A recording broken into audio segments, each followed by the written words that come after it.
I request Shri MAUVIN GODINHO to come and take the oath of office and secrecy.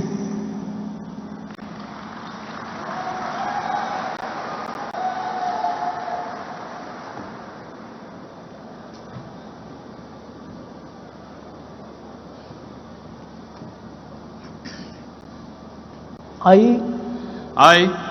MAUVIN GODINHO, do swear in the name of God that I will bear true faith and allegiance to the Constitution of India as by law established, that I will uphold the sovereignty and integrity of India, that I will faithfully and conscientiously discharge my duties as a Minister for the State of Goa, and that I will do right to all manner of people in accordance with the Constitution and the law, without fear or favor, affection or ill will. I, MAUVIN GODINHO, do swear in the name of God that I will not directly or indirectly communicate or reveal to any person or persons any matter which shall be brought under my consideration or shall become known to me as a Minister for the State of Goa,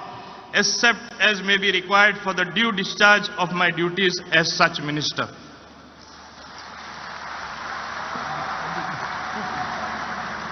I request Shri Ravi Nayak to come and take the oath of office and secrecy.